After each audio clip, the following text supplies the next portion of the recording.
Montessori. Who developed the model? Maria Montessori developed the model. She was born on August 30th, 1870 in Chiaraville, Italy. She was an Italian physician, educator, innovator, and feminist. She opened her first Montessori in Rome on January 1907. It was called the Casa de Bambini, which translates to Children's House. She traveled around the world and attracted many followers, and that was the start of her revolutionary curriculum model. The impact of Maria Montessori.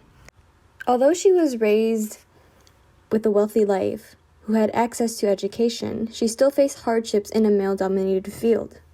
However, the thirst for being educated drove her to success, and all those years of dedicating her life to her method by lecturing, writing books, teaching her followers, the Montessori method was accepted worldwide.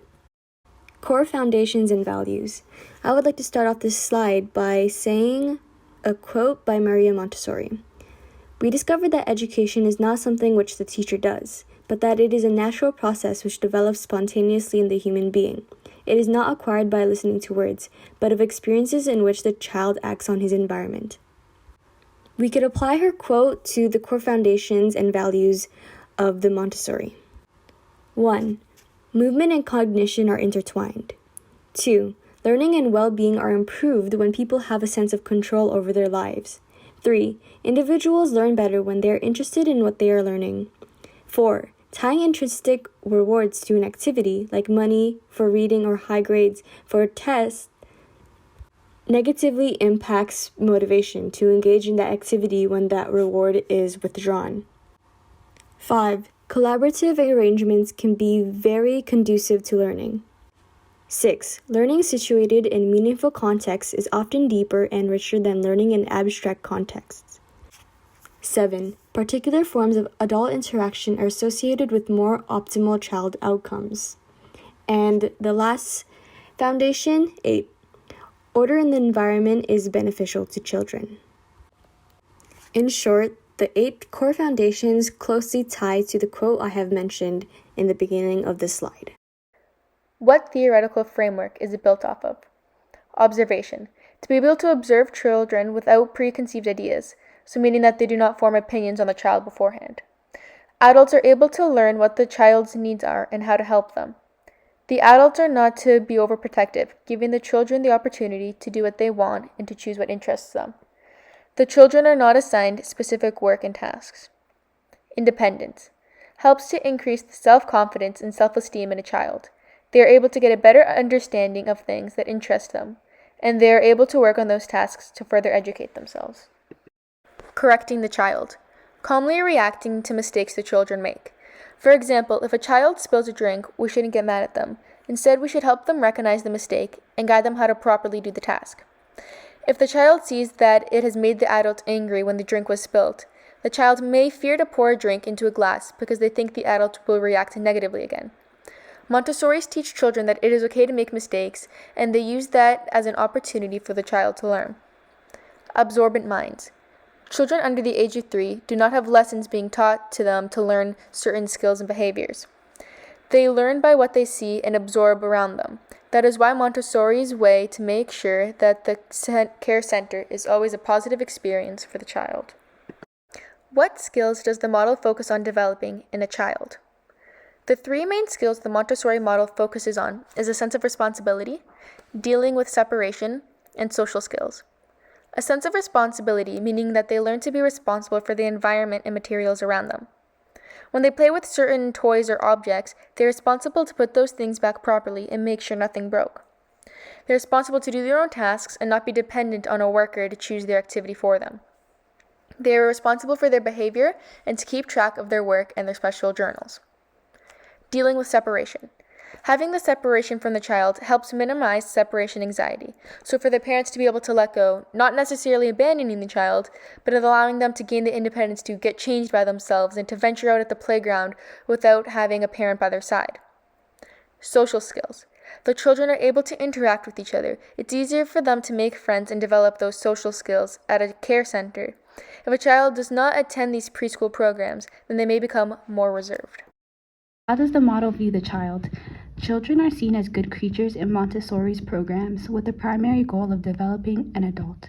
As a result, rewards and penalties can only obstruct progress. Educational processes are sufficient motivators in and of themselves. When children are able to accomplish tasks independently, they gain self-confidence, self-esteem, and self-worth, which children might very well perform with them during their lives. Observe the child. Children will demonstrate to you what they want and need to accomplish, everything they need to learn, or wherever they have to be pushed. Allow your child to select what they desire to do or behave independently. So no need to call out a child's error outright. There's a method to get them to understand it. Parents can easily view or monitor their children. Montessori encouraged parents to spend hours simply watching their children have fun while learning about their environment. How does the model view the family?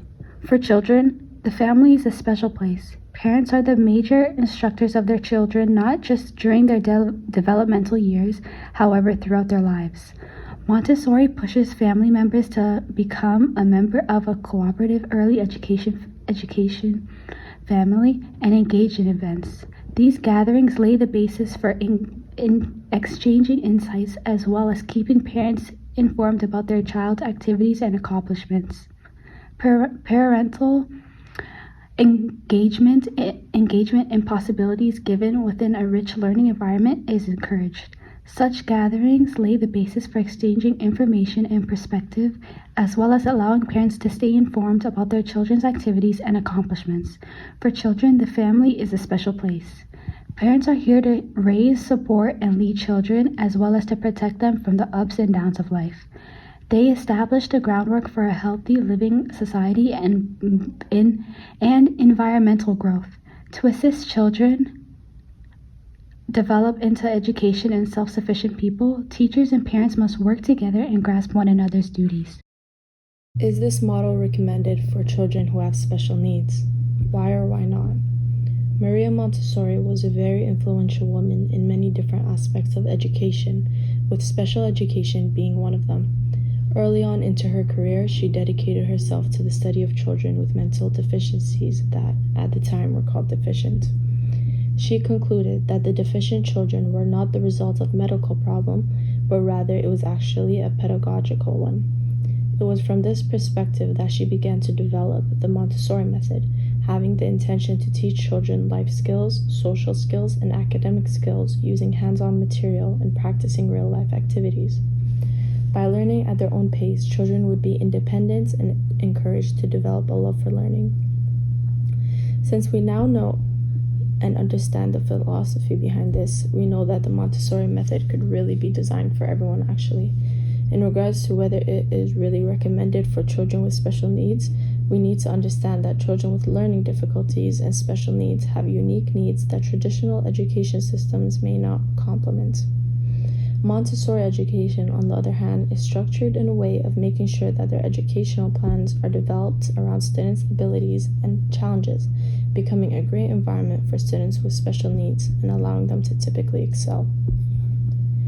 What are the implications of these curriculums for children who are not typically developing?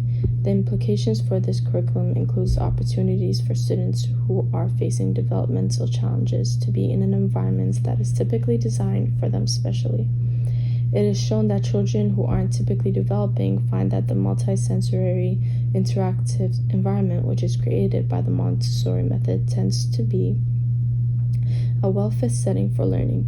There is a high degree of stimulation, and children are highly involved with their learning at their own pace, and this is the outcome that many individual education plans seek to really achieve. Many learning disabled children also gain a lot of benefit really from actually observing other children acting in normal and appropriate manners. The Montessori method embraces uniqueness. Differences in learning style and pace are handled with ease, and because of this, the Montessori method is successful with many types of children, all equally, including children with special educational needs, and because the pace of learning is decided by the child, children stay motivated and build positive self-esteem.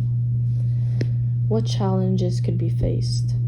However, a lot of children who are faced with challenges such as children with developmental disabilities, including autism spectrum disorder or Down syndrome or any other intellectual disability, could have a hard time facing certain environmental aspects of Montessori classrooms. For example, as we know, the Montessori method is largely based on the idea that children are learning at their own pace and that they are learning by doing.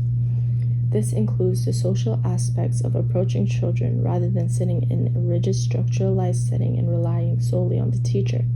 However, children with these developmental disabilities may sometimes need much more one-on-one adult direction due to the lack of full attention they may not receive from teachers, or the amount of times they may get distracted compared to other peers who don't face these challenges. If class activities are directed from the teacher, the students with developmental issues may find it difficult to grasp the concept of the instructions or find it difficult to understand and focus on what is being taught. And to remember, this attention is sometimes consistently needed. Discussion questions. Do you think the Montessori pedagogy is holistically better than the average traditional public school educational system?